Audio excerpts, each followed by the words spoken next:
प्यारे नाजरीन, अस्सलामु अलैकुम। रात भर शौहर की शिद्दतें बर्दाश्त करने के बाद मैंने गुस्ल किया।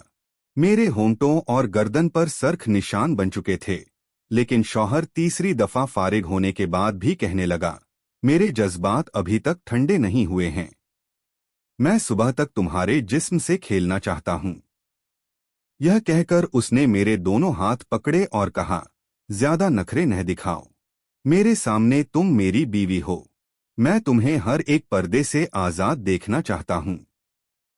चलो, जल्दी से अपने कपड़े उतारो। मैं तुम्हारे वजूद को हर पर्दे से आजाद करना चाहता हूं। जब काशिफ की बात सुनी तो मैं कांप के रह गई थी। मेरे हाथ पांव ठंडे पड़ रहे थे।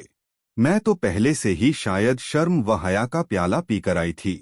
मैं हर वक्त पर्दे में रहने वाली लड़की थी। मेरी बहन के मरते ही मुझे अपने बहनोई से निकाह जैसे पाक रिश्ते में बांधा गया। मैं तो छोटी उम्र की 16 साल की लड़की थी। काशिफ तो मेरे बहनोई थे। मुझे तो उनके सामने शर्म महसूस होती थी। पता नहीं वह किस जन्म का बदला मुझसे लेना चाहते थे। वह हर तरह से मुझे अजियत देना चाहता था। मैं तो अपनी जगह से हिल भी नहीं पा रही थी। लेकिन उसने मेरे आगे बढ़कर जब मुझे अपने हिसार में लिया तो मैं कांपने लगी। मैं तो एक नाजुक सी लड़की थी। अभी अभी जवानी की दहलीज पर कदम रखा था। लेकिन काशिफ ने मुझे खींचकर अपने ऊपर गिरा दिया और मेरे वजूद से सारे पर्दों को आजाद कर दिया। मुझे बेलिबास करके बेड पर इतनी ज्यादा तकलीफ हो रही थी कि मुझसे तो अब उठा भी नहीं जा रहा था। मेरी नाजुक जगह से शदीद दर्द की ठेस उठ रही थी। मैं रात भर काशिफ की शिद्दतें बर्दाश्त करती रही थी। अब इतनी ज्यादा तकलीफ हो रही थी कि मेरा जिस्म तकलीफ की वजह से टूट रहा था। मैंने अब अपनी हिम्मत से आंखें बंद करके बड़ी मुश्किल से अपने वजूद को संभालते हुए अपने गिर्द पड़ी चादर को उठाया। मेरी नजर एक बालकनी पर पड़ी तो वहां काशिफ बगैर शर्ट के इतनी सर्दी में खड़ा हुआ था। मुझे तो अब काशिफ से नफरत पैदा होने लगी थी, जिसने मुझ पर बगैर रहम किए मेरे वजूद पर हर तरह की तकलीफ देने की कोशिश की थी। जब शावर लेने के लिए वॉशरूम गई तो शावर के नीचे खड़ी हो गई। जैसे जैसे गर्म पानी मेरे वजूद पर पड़ रहा था, वैसे वैसे मेरे वजूद से तकलीफ उठ रही थी। कितने वक्त शावर लेने के बाद मैं अपने गीले बालों को कट्टर में जकड़ती हुई बाहर आई। अभी मैं थकी हारी बेड पर बैठी ही थी कि इतने में काशिफ आया और मेरे गीले बालों को देखते ही कहने लगा, तुम्हारी हिम्मत कैसे हुई अभी गुस्ल करने की? मुझसे पूछे बगैर तुमने गुस्ल कर लिया। क्या मुझसे पूछा तुमने? अभी मेरे जज्बात ही ठंडे नहीं हुए। अभी तो मुझे तुम्हारे वजूद को महसूस करना है, तुम्हारे करीब आना है, और फिर मैं तुम्हारे वजूद से खेलना चाहता हूं। तुम हो के अभी से गुस्ल करके बैठ गई हो। चलो, उतारो यह कपड़े। मैं तुम्हारे बगैर लिबास के वजूद को अपनी आंखों में बसाना चाहता हूं। काशिफ की बातें सुनकर मेरी आंखों से आंसू गिर रहे थे। मेरे तो अब हाथ पांव कांपने लगे थे।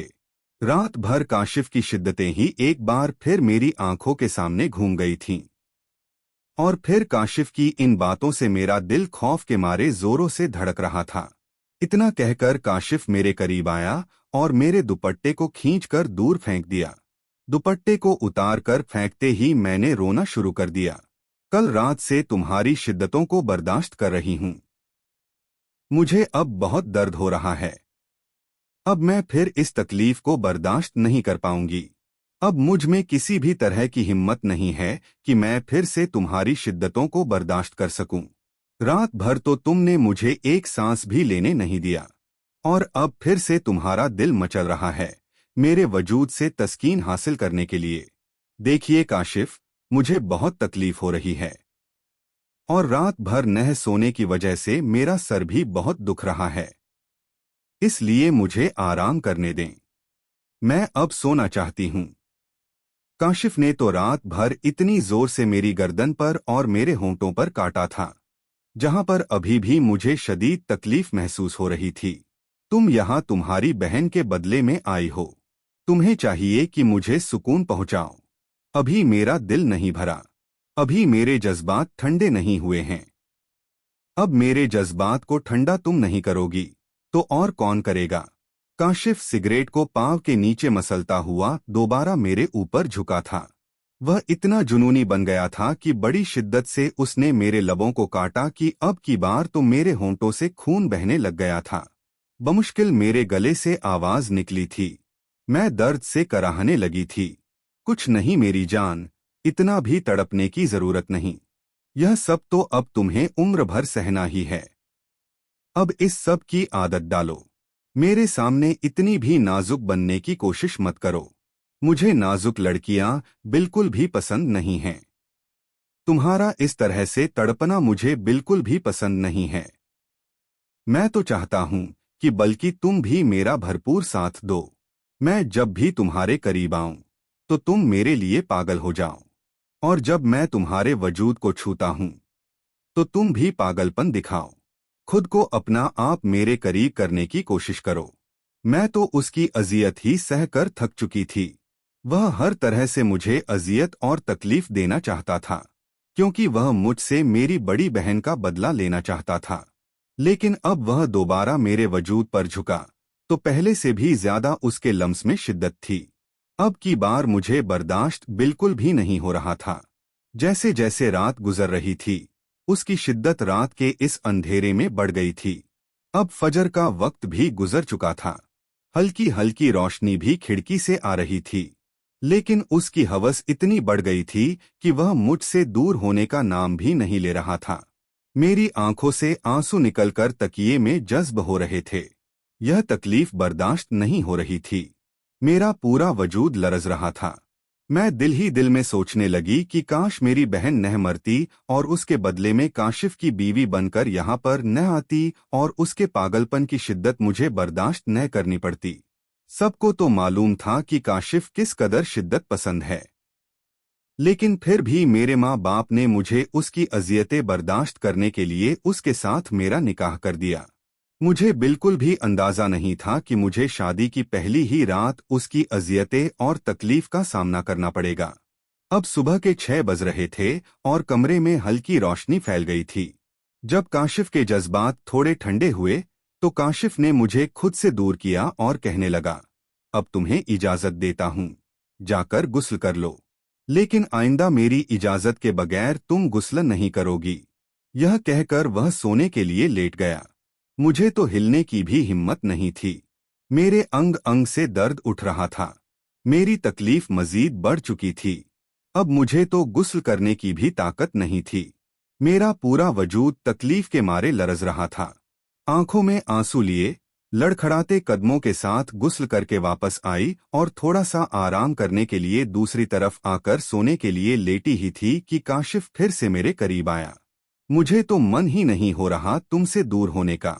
तुम्हारा खूबसूरत नरम व नाजुक वजूद एक ही रात में मुझे इतना पागल कर दिया है कि मन तो करता है तुम्हारे वजूद से एक लम्हे भी पीछे न हटूं, और तुम्हें अपने हिसार में लेते हुए मुझे जो सुकून मिल रहा है, एक लम्हे के लिए भी न तुम्हें बख्शूं।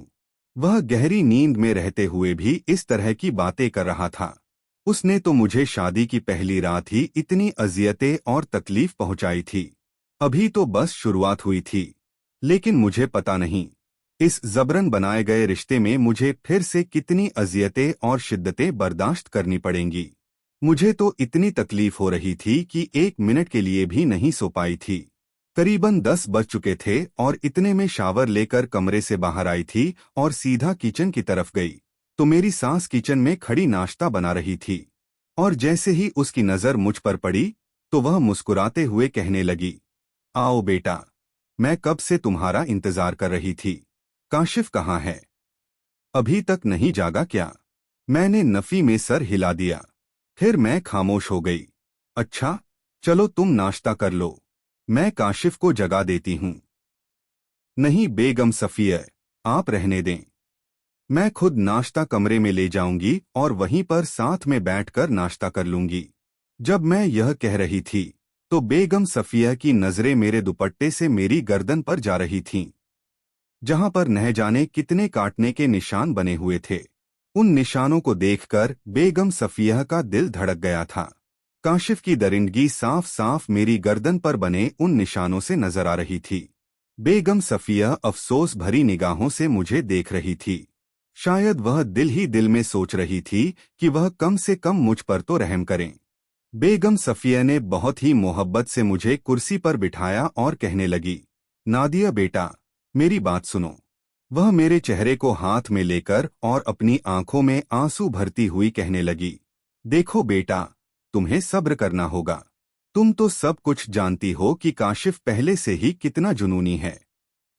बस खानदान की इज्जत बचाने के लिए हमें मजबूरी में तुम्हारी शादी काशिफ से करनी पड़ी। लेकिन तुम्हें हिम्मत से काम लेना होगा।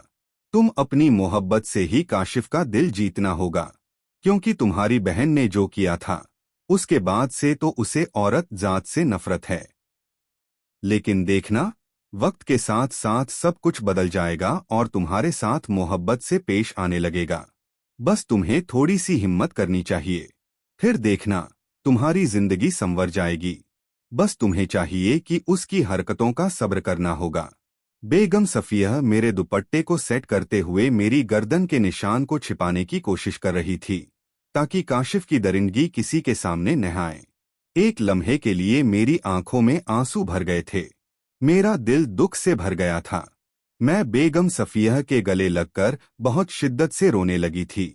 बेगम सफिया, मैं यह बिल्कुल बर्दाश्त नहीं कर सकती। मुझे काशिफ की शिद्दतों से बहुत तकलीफ हो रही है। एक ही रात में उन्होंने मेरी हालत खराब कर दी। फिर मैं कल से हर दिन उनकी शिद्दतों को बर्दाश्त कर पाऊंगी। मैं इतनी तकलीफ को बर्दाश्त नहीं कर पाऊंगी। मैं तो मर ही जाऊंगी। काशिफ ने तो मुझ पर जरा सा भी रहम नहीं किया। बस वह मेरे वजूद पर अपनी तस्कीन हासिल करना चाहते हैं। पता नहीं एक ही रात में उन्होंने मेरे साथ कितनी दफा। बेगम सफिया, मैं यह सब बर्दाश्त नहीं कर पाऊंगी। उनके अंदर तो बहुत हवस है। अगर वह अपनी हवस को नहीं निकालेंगे तो वह बहुत ही जज्बात से भर जाते हैं। बेगम सफिया, मैं आपको यह बताना तो नहीं चाहती थी, लेकिन मैं मजीद उनसे कुछ कहती। बेगम सफिया ने मुझे खामोश करवा दिया और खुद से अलग किया तो सामने काशिफ खड़ा हुआ था। उसको देखकर तो मैं घबरा गई थी। काशिफ की आंखों में तो खून उतरा हुआ था, लेकिन उसने बेगम सफिया के सामने कुछ भी नहीं कहा। फिर बेगम सफिया ने हमें नाश्ता देकर कमरे से चली गई थी। बाहर तो वलीमे के फंक्शन की तैयारियां हो रही थीं। इतने में ही काशिफ मुझे गुस्से से कहने लगा, कमरे में आओ, मुझे तुमसे कुछ जरूरी बात करनी है। उसका लहजा देखकर तो मेरे रोंगटे खड़े हो गए। जी, वह मैं बेगम सफिया से बस वलीमे के फंक्शन के बारे में ही बातें कर रही थी। मैं घबराते हुए बात को बदलने की कोशिश कर रही थी। मुझे यह सब तुम्हारी फजूल बातें नहीं चाहिए। जितना कहा उतना करो। तुम्हें कमरे में बुला रहा हूं, तो कमरे में आओ। मैं काशिफ की नीयत से तो अच्छी तरह से वाकिफ थी। मुझे उसकी आंखों में हवस नजर आ रही थी। वह तो मुझसे शादी नहीं करना चाहता था, लेकिन उसके बावजूद भी इस रिश्ते को जी जान से निभाने पर तुला हुआ था। मैं जैसे ही कमरे में दाखिल हुई, काशिफ ने गुस्से से कमरे का दरवाजा बंद किया। फिर मुझे बाजुओं से पकड़कर बेड पर धक्का दिया। फिर कहने लगा, तुम्हें किसने बोला था कि अपने कमरे की बातें मेरी माँ को बताओ? मियाँ और बीवी के दरमियान जो भी होता है उसे किसी के भी सामने जाहिर नहीं करना चाहिए। मियाँ बीवी का रिश्ता ऐसा होता है कि बीवी को शौहर की शिद्दतें बर्दाश्त करनी पड़ती हैं। काशिफ ने तो मेरे बालों को अपने हाथों में दबोचते हुए गुस्से में कहा तो मैं रोने लगी। लड़खड़ाते हुए ज़बान से कहने लगी, नहीं काशिफ, मैंने बेगम सफिया से कुछ भी नहीं कहा। उन्होंने तो मेरी गर्दन पर यह निशान देखकर खुद से पूछा था। मैंने अपनी गर्दन से दुपट्टा साइड पर किया और निशान काशिफ को दिखाने लगी, जहां पर अनगिनत निशान बने हुए थे। तो क्या हुआ? ऐसे निशान बनते ही हैं। लेकिन तुम्हें चाहिए था कि यह निशान अपने दुपट्टे से छिपाओ। लेकिन तुम तो चाहती ही थी कि यह निशान मेरी माँ को नजर आए। उसने मेरे जबड़े दबोचते हुए बोला, देखिए काशिफ, आप मुझ पर यह इल्जाम नहीं लगा सकते। इसमें मेरा कोई कसूर नहीं है। तुम मेरे सामने इतनी भी मासूम बनने की कोशिश मत करो।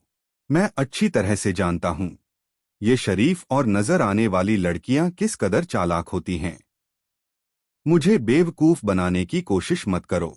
मेरी जान, मैं तुम्हारी रग रग से वाकिफ हूं। वह यह कहकर काशिफ मेरे दुपट्टे को मेरे वजूद से अलग करने लगा। काशिफ, यह आप क्या कर रहे हैं? मुझे फिर से आपकी शिद्दतों को बर्दाश्त करने की हिम्मत नहीं है। आपकी हवस भरी दरिंदगी मैंने रात भर बर्दाश्त की है। मैं खुद को काशिफ के हिसार से छुड़वाने की कोशिश करने लगी, लेकिन वह एक दफा फिर मेरे ऊपर झुकता चला आया। बाहर से न जाने कितनी देर तक मुलाजिमा दरवाजे पर दस्तक देती रही, हमें बाहर बुलाती रही, लेकिन काशिफ तो मुझे उठने ही नहीं दे रहा था। वह तो अपनी शिद्दत निछावर करने पर तुला हुआ था। फिर से मैं उसकी शिद्दत को सहते सहते इंतहा पर पहुंच गई थी। वह तो मुझसे अपना हक वसूल करके शर्ट डालकर कमरे से चला गया। मैं फिर से बेड पर बेजान सी पड़ी हुई थी। बार बार उस जगह को इस्तेमाल करने से मुझे तकलीफ हो रही थी। एक बार फिर से मैं गुस्ल करने गई। मेरी आंखों में बहते आंसू मेरी तकलीफों को बर्दाश्त करते बाहर निकल रहे थे। गुस्ल करके मैं आकर बेड पर बैठी हुई थी। बाहर ननद मेरे दरवाजे पर दस्तक देने लगी थी। कमरे का दरवाजा खोला तो ज़ैनब कहने लगी, भाभी, आपको कब से अम्मा बुला रही हैं? और कब से मुलाजिमा दरवाजे पर दस्तक दे दे चली गई? और क्या फिर से आपने गुस्ल किया है? क्या बात है भाई? लगता है भाई ने आपको फिर से। आपको पता है, भाई आपकी बहन पर भी इसी तरह अपनी शिद्दत निछावर करते थे।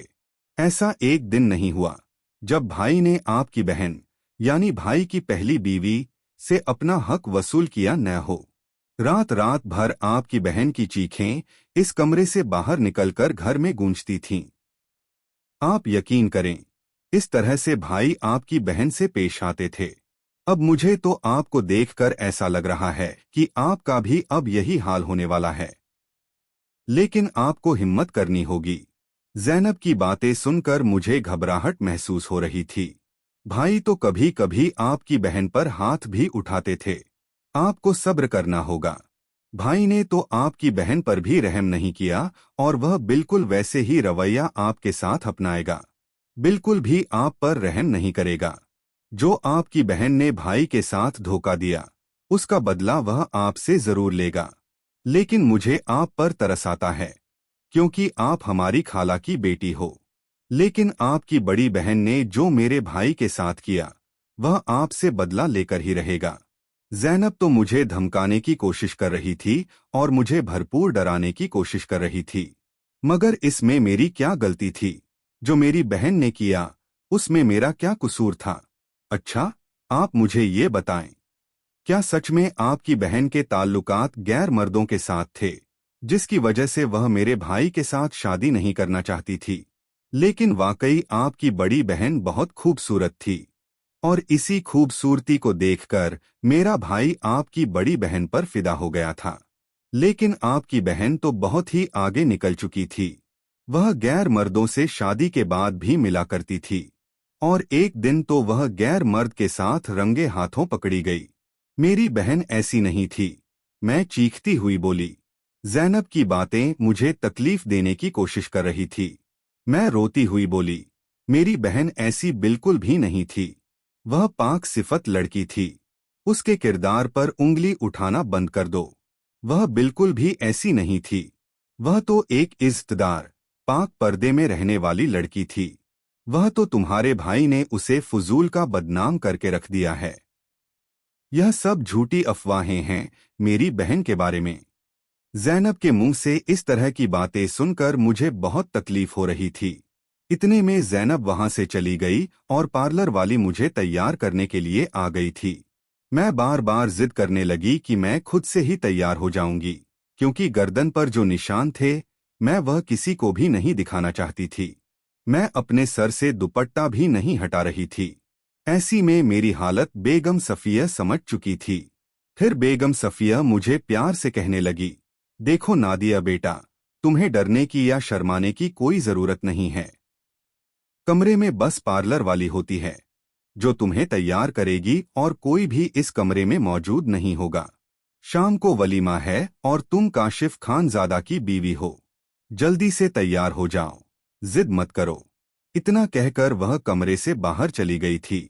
फिर जैसे ही पार्लर वाली की नजर मेरी गर्दन पर पड़ी तो मुस्कुरा कर कहने लगी, लगता है तुम्हारे शौहर ने तुम्हें बहुत शिद्दत से अपना प्यार निछावर किया है। लगता है वह शादी की पहली रात के लिए ही पहले से जज्बात से भरा हुआ था, इसीलिए तो तुम्हारी गर्दन पर इतने निशान छोड़े हैं। उसकी बातें सुनकर मैं तो शर्म से पानी पानी हो चुकी थी। मेरी आंखों में नमी उतर आई। मैं बहुत शिद्दत से रोने लगी थी। मेरा रोना देखकर पार्लर वाली परेशान हो गई थी। क्या हो गया है? इतना क्यों रो रही हो? पार्लर वाली मुझे बहुत मोहब्बत से समझाने की कोशिश कर रही थी। देख, ऐसा होता है। कई लड़कियों को मैंने ऐसा देखा है। बहुत से ऐसे मर्द होते हैं जो शादी के शुरू के दिनों में बहुत ही जज्बात से भरे होते हैं और बड़ी ही शिद्दत से अपना प्यार निछावर करते हैं, लेकिन आहिस्ता आहिस्ता खुद ही ठीक हो जाते हैं। शादी के पहले दिनों में वह थोड़े जज्बात से भरे होते हैं। इसी वजह से तुम्हें बिल्कुल भी परेशान होने की जरूरत नहीं है। तुम तो बहुत मासूम और खूबसूरत सी प्यारी सी गुड़िया हो। कम उम्र होना, शायद इसी वजह से इतनी ज्यादा घबराहट हो रही है। तुम्हें बिल्कुल भी घबराने की जरूरत नहीं है। वह मुझे बहुत प्यार से समझा रही थी और मुझे तैयार कर रही थी, लेकिन मुझे तो सबके सामने बहुत शर्मिंदगी का एहसास हो रहा था। मुझे तो अब यह सोच सोच कर सुकून मिल रहा था कि आज तो वलीमा है और रस्म के मुताबिक मुझे अपने मायके जाना था और कम से कम 4-5 दिनों के लिए तो मैं सुकून से रह सकती थी। कम से कम 4-5 दिन तक तो मुझे काशिफ की शिद्दत बर्दाश्त नहीं करनी पड़ेगी। पार्लर वाली मुझे तैयार करके आईने के सामने आ चुकी थी। जब मैंने नजर उठाकर देखा तो मैं बहुत ही खूबसूरत लग रही थी। मैं मुकम्मल तौर पर एक अप्सरा लग रही थी। तैयार करके पार्लर वाली कमरे से चली गई थी। स्किन कलर के गाउन में मैं बहुत हंसी लग रही थी और मुझे लेने के लिए काशिफ कमरे में आया तो मुझे देखकर उसकी निगाहें मेरे वजूद से अटक गई थीं। वह मुझसे नजरें ही नहीं हटा रहा था। वह आहिस्ता आहिस्ता मेरे करीब आया और अपने हाथ से मेरे गाल को छूते हुए कहने लगा, बहुत खूबसूरत लग रही हो। जितना तुम्हारा हुस्न है उतना ही तुम में वफा होनी चाहिए। अगर तुम्हारे अंदर वफा निकली तो देखना फिर काशिफ तुम्हें कैसे दीवानों की तरह मोहब्बत करेगा।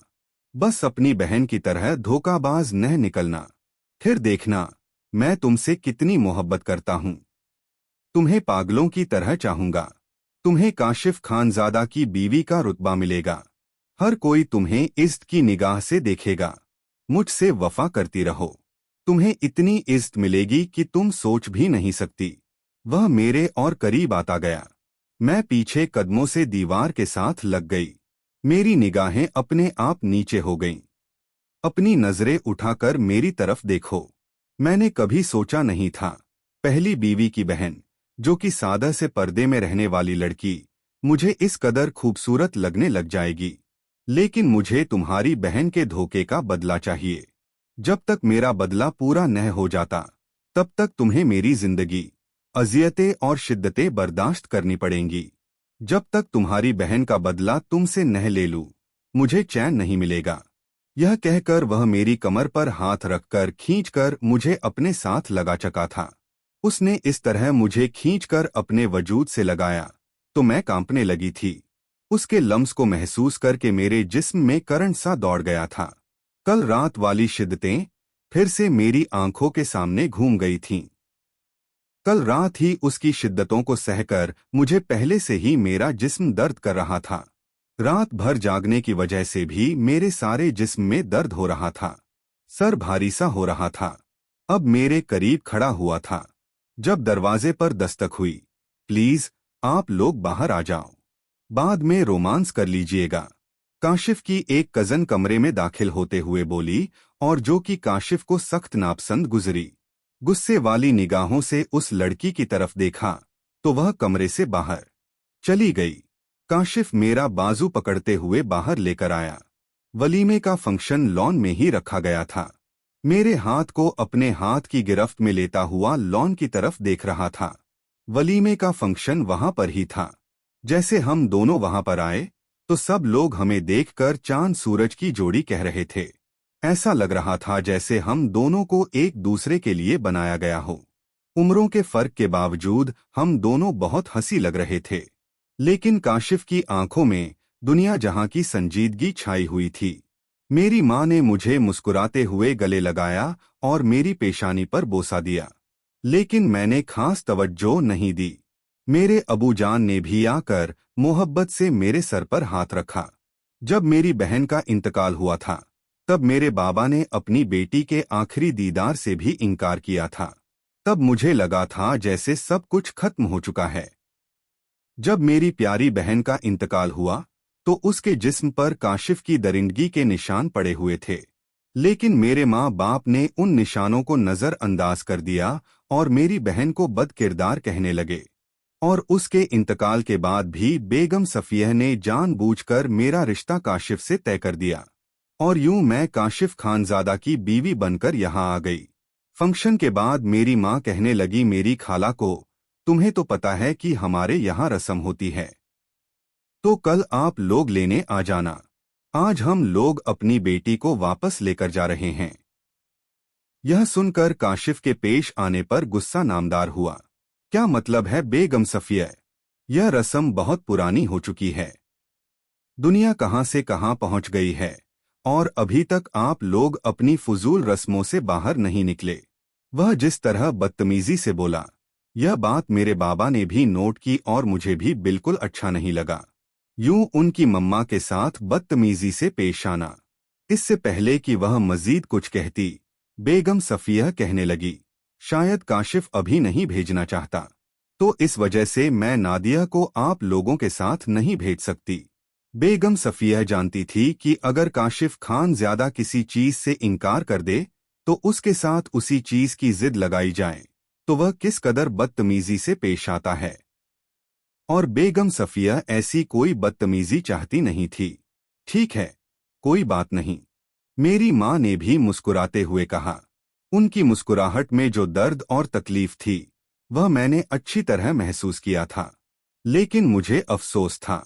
मैंने बोला था कि मम्मा, बहन को तो काशिफ ने मार दिया, लेकिन आप तो मुझे फिर से इस जहन्नम में क्यों भेजा? आप तो जानती थीं काशिफ का नेचर कैसा है। आप तो वाकिफ थी न उसके नेचर से, लेकिन फिर भी इज्जत बचाने की खातिर काशिफ के साथ शादी करवा दी। उसके बाद काशिफ न जाने कहाँ चला गया। कमरे में आने के बाद मैं अपनी ज्वेलरी उतार कर साइड पर रखती हुई आईने में देखने के बाद मैं कपड़े तब्दील करने लगी। जैसे ही मैं बाहर आई, सामने ही बेड पर काशिफ को पाकर मैं घबरा गई। तुमने किससे पूछकर चेंज किया है? अभी तो मैंने तुम्हें जी भर के देखा भी नहीं था और तुम चेंज भी करके आई हो। मैं तुम्हारा इंतजार कर रहा हूं। फौरन से जाकर वही पहन कर आओ। मैं खुद अपने हाथों से उतार कर देखना चाहता हूं। मेरे अंदर भी कुछ जज्बात हैं, कुछ मेरे ख्वाब हैं। तुम मेरे ख्वाबों को यूं चकनाचूर नहीं कर सकती। वह संजीदगी से बोला। काशिफ, आप क्या कह रहे हैं? मैं दोबारा से कैसे मैक्सी डालकर आ सकती हूं? मैं घबराती हुई बोली। जैसे जाकर तुमने उतारी है न, वैसे ही जाकर डाल लो। मैं कुछ भी नहीं जानता। मुझे तुम 5 मिनट के अंदर अंदर दोबारा उसी गाउन में नजर आओ। यह कहकर वह मुझे वॉशरूम की तरफ भेज चका था। मैं इधर ही खड़ी हो गई। दिल बहुत शिद्दत से धड़क रहा था। कल रात वाले काशिफ की शिद्दतें याद आ रही थीं। मेरी आंखों में से आंसू बहने लगे। बाबा, आप लोगों ने मुझे किस जहन्नम में धकेल दिया है? दिल ही दिल में सोचते हुए मैं दोबारा से उस भारी भरकम गाउन को डालने लगी और बमुश्किल उसको डालने के बाद उसकी जिप बंद करने की कोशिश करने लगी, जो कि किसी तरह भी बंद नहीं हो रही थी। मैं बार बार हाथ पीछे करते हुए बंद कर रही थी, जब अचानक मुझे अपनी कमर पर किसी का हाथ महसूस हुआ। नहीं बंद हो रही है क्या? मैं बंद कर दूं? खोली क्यों थी जो बंद नहीं होती? वह मेरी गर्दन पर हाथ फेरते हुए बोला, जो कि सर खुली होने की वजह से नजर आ रही थी। उसके ठंडे हाथों को अपनी कमर पर महसूस करते ही मैं जी जान से कांप उठी। काशिफ, प्लीज। बमुश्किल मेरे लफ्ज हिले थे, लेकिन आवाज नहीं निकल सकी थी। काशिफ ने मुझे पहले बाजू से पकड़कर सीधा किया, फिर मुझे अपनी तरफ किया और पीछे ड्रेसिंग के साथ लगाता हुआ बोला, जब मैंने तुम्हें बोला था कि मेरी मर्जी के बगैर ये कदम नहीं उठाओगी, तो तुमने ये चेंज क्यों किया था? मुझे अभी तुम्हें जी भर के देखना था। अब तुम्हें यह सब कुछ करने की सजा तो मिलेगी। अभी भी पीछे मेरी कमर पर काशिफ की उंगलियां हरकत कर रही थीं। काशिफ, प्लीज, मुझे तकलीफ होती है। ऐसी हरकतें नहीं करें। मैं सिसकते हुए बोली, तुम्हें तकलीफ ही तो देना चाहता हूं। यह कहकर मुझे बाजू से पकड़ते हुए मुझे मोड़कर मजीद मेरी जिप को खोलने लगा। जैसे जैसे जिप के खुलने की आवाज आ रही थी, मैंने जोर से अपनी आंखें बंद कीं। चलो, ठीक है। इतनी रोशनी में तुम्हारे गाउन को नहीं उतारता, कहीं तुम शर्म से मर ही नहीं जाओ। यह कहता हुआ वह मुझे अपनी बाहों में भर चका था। काशिफ, मैं गिर जाऊंगी। क्या कर रहे हैं? मैं नरमी से बोली, तुम जैसे पर्दे में रहने वाली लड़कियों के साथ तो खुलकर रोमांस करने का अलग ही मजा होता है। जैसे मैं तुम्हें अपनी मोहब्बत में पागल करता हूं, वैसे ही तुम भी मुझे कर दो। वह बेड पर लटाता हुआ मेरे ऊपर झुका। काशिफ, प्लीज, के लिए ऐसी बेबाक बातें मेरे साथ मत करें। मुझे नहीं है आदत। मैं उसे रोकने की कोशिश करने लगी। मेरी जान, आदत तो किसी लड़की को नहीं होती। आहिस्ता आहिस्ता उसके हाथ मेरे वजूद पर चलने लगे और मैंने अपनी आंखें बंद कर ली थीं। आंखें खोलो और मेरी तरफ देखो। मैं जितनी शिद्दत से तुम्हें मोहब्बत दूंगा, तुम्हें भी बदले में इतनी शिद्दत से ही देनी होगी। मैं नफी में सर हिलाने लगी। मेरी जान, ये तो तुम्हें करना पड़ेगा। अगर नहीं करोगी, तो फिर मजीद तुम पर जुल्म करूंगा। यह कहता हुआ मेरे बाजुओं में अपने नाखून गाड़ चका था। काशिफ, अब के बाद मेरी हिचकी निकली। काशिफ उसकी हिचकियों का गला घोंट चका था। रात भर उसकी दी गई शिद्दतें बर्दाश्त करते करते सुबह तक मेरा वजूद टूटने लगा था। आज दूसरा दिन था। मैं सो नहीं सकी थी और काशिफ हर तरह से अजियत और तकलीफ देने की कोशिश कर रहा था।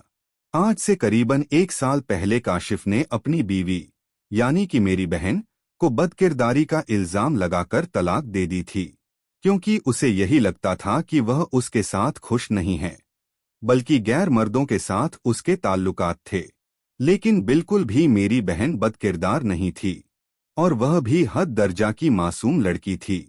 वह तो काशिफ की अजियतें और तकलीफ बर्दाश्त करने के बाद उसने खुदकुशी कर ली और काशिफ की जिंदगी से हमेशा के लिए चली गई।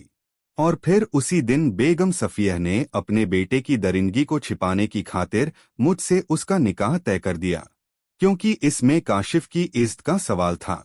बेगम सफिया नहीं चाहती थी कि उसकी दरिंदगी और हवस दुनिया के सामने आए, इसलिए उन्होंने मुझे भी इस जहन्नम में धकेल दिया। लेकिन काशिफ तो तस्लीम नहीं करना चाहता था। लेकिन बेगम सफिया ने तो 2-3 धमकियां भी लगा दी कि तुम्हें नादिया के साथ निकाह करना होगा, और मजबूरी में उससे निकाह करना पड़ा था। लेकिन जब उसने मुझे बहुत करीब से देखा, मुझे छुआ, मुझे अजियत और तकलीफ दी, तो एक अजीब सा सुकून महसूस हुआ था। तब से काशिफ को यही लग रहा था कि मुझे केवल अजियत और तकलीफ देने से ही सुकून मिलता है। रात भर उसकी शिद्दतें बर्दाश्त करते हुए अभी मेरी आंख लगी हुई थी, जब दरवाजे पर बहुत जोर से दस्तक होने लगी। मैं बमुश्किल अपनी आंखें खोलते हुए दरवाजे तक आई। दरवाजा खोला। बिखरी हुई हालत में सामने खड़ी हुई मुलाजिमा को देखने लगी। बीबी जी, बाबा आपका नाश्ते पर इंतजार कर रहे हैं। मेरा तो जी चाहा चीख चीख कर रोने लग जाऊं। अपने वजूद को बमुश्किल संभालते हुए कहने लगी, ठीक है, हम आते हैं। यह कहकर मैं दोबारा से आकर बेड पर सोने के लिए लेट गई। मेरा मूड बिल्कुल भी उठने का नहीं था। मेरा सारा जिस्म दर्द से कराह रहा था। अभी लेटी ही थी कि जब अचानक मुझे अपनी कमर पर काशिफ की चलती हुई उंगलियां महसूस हुई, तो नींद से उड़ गई। दिल बड़ी शिद्दत से धड़कने लगा। फौरन ही उठकर बैठ गई। बहुत ज्यादा तड़पती हो तुम मेरी कुर्बत में। कल रात मुझे अंदाजा हुआ है। यह कहकर वह सरगोशियां करने लगा। बाहर सब लोग हमारा नाश्ते पर इंतजार कर रहे हैं। हमें चलना चाहिए। यह कहकर उससे पहले कि काशिफ का मूड बदलता, मैं फौरन से उठकर वॉशरूम की तरफ चली गई। वॉशरूम का दरवाजा बंद करके ही जाकर आईने के सामने खड़ी हो गई। अपने बालों को एक साइड पर किया और अपनी गर्दन पर बने हुए अनगिनत निशान देख रही थी। अपने होंठ के पास देख रही थी। हर जगह उस शख्स की शिद्दतों के निशान बने हुए थे। मैं कहां कहां से निशान छिपाती। मैं इन सब को छिपाते छिपाते तंग आ चुकी थी। अपने दुपट्टे को अपनी मुट्ठियों में दबोचा। मैं कपड़ों समेत ही शावर के नीचे खड़ी हो गई। न जाने कितनी देर तक देखती रही। करीबन मुझे 1 घंटा हो चुका था शावर के नीचे खड़े हुए। आज वॉशरूम से बाहर निकलने का इरादा नहीं है क्या? कब से मैं तुम्हारा इंतजार कर रहा हूं। मैं भी तो गया हूं, लेकिन तुम अभी तो बाहर ही नहीं निकली हो। एक दफा मुझे अपना दीदार करवा दो। सुबह सुबह अपने शौहर के अंदर लगी हुई थोड़ी सी प्यास कम कर दो, उसके बाद नीचे चलते हैं। उसकी ऐसी बात सुनकर मैं मजीद कांपने लगी। सियाह रंग के लिबास में जब बाहर आई तो मेरे भीगे हुए बाल देखकर काशिफ का दिल भारी शिद्दत से धड़का। मेरे चेहरे पर एक अलग सा रूप आया हुआ था। मेरी साफ शफ्फाफ गर्दन पर बने हुए हल्के हल्के निशान काशिफ को मुस्कुराने पर मजबूर करने लगे। और कुछ ज्यादा ही तुम्हारी नन्ही सी जान पर जुल्म कर बैठा हूं। लेकिन क्या है न है, मैं बहुत बड़ा सतमगर हूं। मेरी यही मोहब्बत होती है।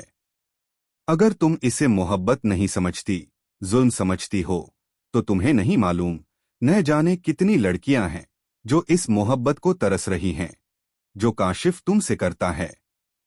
उसने अपनी पहली वाली बीवी को भी हवस का निशाना बनाया है। दिल ही दिल में सोचते हुए सामने खड़ी हो गई। मुकम्मल तौर पर उस शख्स को नजरअंदाज कर रही थी। उसने अपने बालों को खुश करना शुरू किया। जैसे ही बाल खुश हो गए तो वह काशिफ के साथ नीचे आ गई। आज भी मेरा चेहरा मुरझाया हुआ था। मेरे चेहरे पर बिल्कुल संजीदगी छाई हुई थी। काशिफ तो एक जरूरी काम के लिए बाहर चला गया। तभी बेगम सफिया कमरे में आई और मुस्कुराते हुए कहने लगी, आज मैंने ही तुम्हारी माँ को बुलाया है, तुम उनके साथ चली जाओ। काशिफ तो आज घर पर नहीं रहेगा।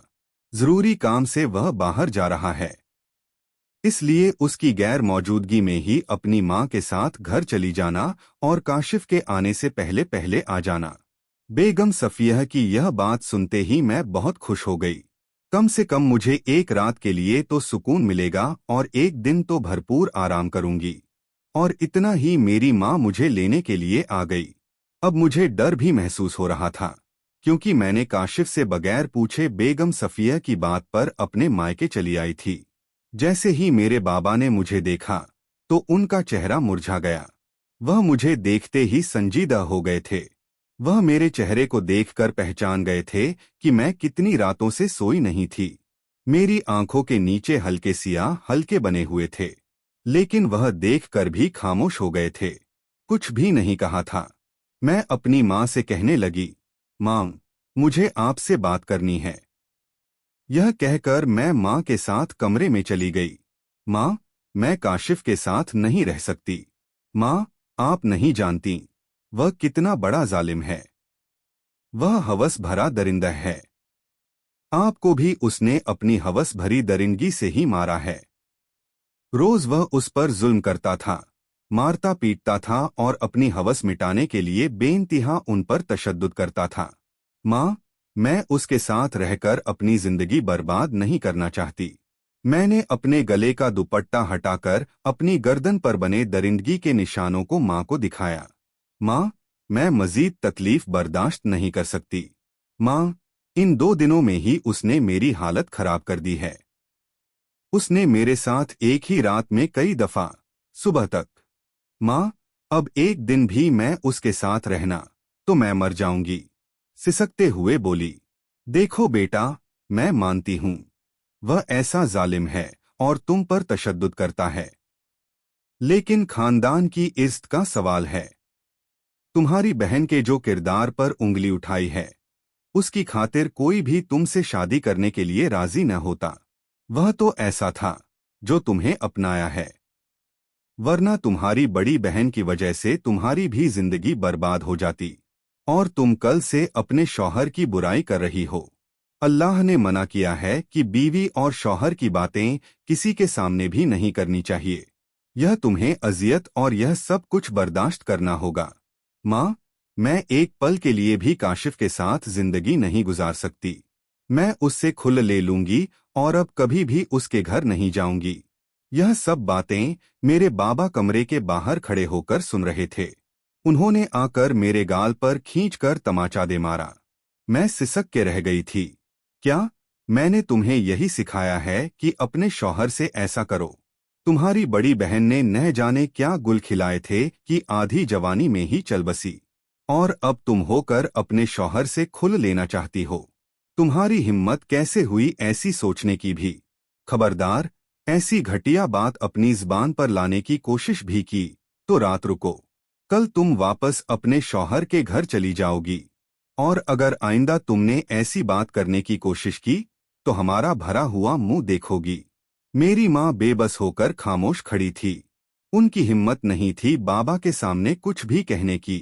मैं तो बाबा की बातें सुनकर दुखी सी हो गई थी। बाबा के जाने के बाद अपनी माँ के गले लगकर फूट फूट कर रोने लगी, और माँ ने लाख समझाने की कोशिश की, लेकिन मैं अपनी किस्मत पर रो रही थी। जैसे ही सुबह हुई, मैं ससुराल आ गई। मेरी हर उम्मीद टूट चुकी थी। मेरा कोई सहारा नहीं था। हर रात काशिफ मुझसे अपना हक वसूल करता तो वह जबरन अपना हक वसूल करने में तुला होता। मैं तो तंग आ चुकी थी, लेकिन मेरी जिंदगी की डोर मेरे हाथ में नहीं थी। हर वक्त मुझे काशिफ की शिद्दत बर्दाश्त करनी पड़ती थी। एक रात भी ऐसा नहीं था कि काशिफ मुझे सुकून से सोने देता। शादी को 2-3 महीने हो गए और इन 3 महीनों में काशिफ ने मेरी हालत खराब कर दी थी। मुझे तो घर का काम करने की भी हिम्मत नहीं थी। बार बार मेरी हालत बिगड़ जाती और कमजोरी महसूस होती। एक दिन काशिफ का मूड तब्दील हो गया। वह आहिस्ता आहिस्ता बदलने लगा था। अपना रवैया मेरे साथ ठीक करने लगा था। शायद उसे मुझसे मोहब्बत हो गई थी। फिर एक दिन उसने ऐसी बात की जिसे सुनकर मुझे उसकी बातों पर यकीन नहीं आ रहा था। उसने मेरा हाथ पकड़कर कहा, नादिया, तुम बहुत अच्छी लड़की हो। तुमने मेरी शिद्दतों को बर्दाश्त किया है। वह शायद कोई लड़की भी बर्दाश्त नहीं कर सकती थी। तुमने मेरे सतम को बर्दाश्त करके मेरा दिल जीत लिया है। अब मैं तुम्हें मुकम्मल तौर पर आज़ादी देता हूँ कि तुम चाहो तो मेरे साथ रहकर जिंदगी गुजार सकती हो या फिर खुल ले सकती हो। मैं तुम पर मजीद सतम नहीं कर सकता। मैं किसी और का बदला तुमसे नहीं ले सकता। अब मर्जी से तुम जिंदगी गुजार सकती हो। अब तुम्हें मुकम्मल आज़ादी है। उसकी बातें मुझे ख्वाब वाली दिखाई दे रही थीं। यह मुझे क्या कह रहा था? मुझे कुछ भी समझ नहीं आ रहा था, क्योंकि मुझ पर बेहोशी तारी हो गई थी। और कब मुझे अस्पताल ले जाया गया, मुझे कुछ भी नहीं पता था।